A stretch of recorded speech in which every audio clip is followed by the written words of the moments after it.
Hello friend दोस्तों, स्वागत है आपका हमारे चैनल पर। आपके फेवरेट सीरियल गुम्मी किसी के प्यार में आज दिखाया जाएगा कि उस पत्र लेखा नीचे आती है और सब भवानिका को कहती है मैंने तुम्हारे लिए चाय भिजवाई थी, और वो कहती है कि नहीं मैं अपना सीवी अपडेट कर रही थी। और शिवानी कहती है कि मुझे लग रहा है तुम जल्दी जल्दी यहाँ से भागना चाहती हो, तभी तुम अपने बाबा के घर जाना चाहती हो। और वो तभी वहाँ पर मानसी आती है और वो प्रसाद लेकर आती है, सबको बताती है कि आज शादी की सालगिरह है। और पत्र लेखा भी ये सब कुछ भूल चुकी है और वो शॉक्ड हो जाती है। तब करिश्मा कहती है कि इनको याद भी तो कैसे रहेगा, क्योंकि इनके तो शादी का शौक मिला ही नहीं। और पत्रलेखा का मजाक बनाती है। तभी वो कहती है कि अब 1 साल हो चुका है, वो तो मुझे शादी के जज्बात ही छोड़कर चला गया था, अब मुझे नहीं लगता कि वो वापस लौट कर आएगा। और मानसी के सामने वो ऐसे कह देती है, इसलिए उसे बहुत बुरा लगता है।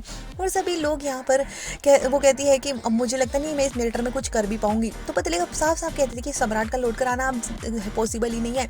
तभी वहाँ पर सब लोग कहते हैं कि तुम ऐसा क्यों कह रही हो। और अश्विनी कहती है कि इस मैटर में कुछ नहीं कर सकती, तो तुम सही और विराट के मैटर में भी कुछ मत किया करो, तुम उन दोनों के बीच में बताओ, चाहिए उनके बीच में कुछ भी हो।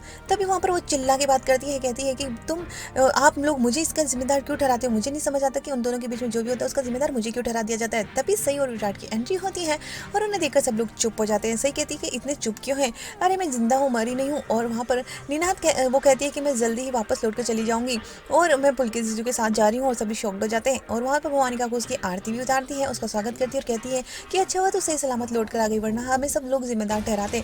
और वो इंसल्ट सी कर देती है उसकी। तो अश्विनी उसे रोकती है और कहती है कि आप इस तरह गलत वर्ड्स यूज़ क्यों कर रही है, उसके लिए सही को कुछ नहीं हो सकता। और तभी विराट बताता है कि पुलकित इसको लेना आ रहा है शाम तक और वही चली जाएगी। और सही कहती है कि मुझे लगता है इनको ही मुझे जल्दी भेजने की जाने की। और निनाद साफ मना कर देता है कि मैं अपनी बहू को कहीं नहीं जाने दूंगा। तो वही विराट परेशान होकर अपने रूम में चला जाता है। और अश्विनी कहती है कि तुम दोनों के बीच में हुआ क्या, कोई बात छुपा रहे हो तुम दोनों।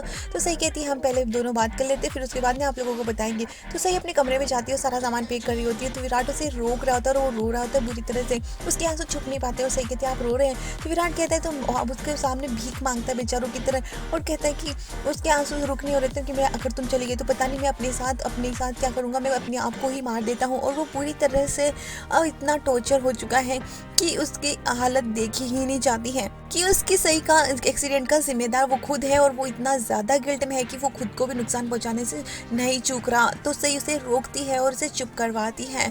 तो वही पत्रलेखा ये सब देखकर नौटंकी शुरू करने वाली है। तब सही को जाने से रोकेगा निनाद और विराट दोनों ही। विराट की हालत देखकर सही उसे कहीं छोड़कर नहीं जाने वाली है।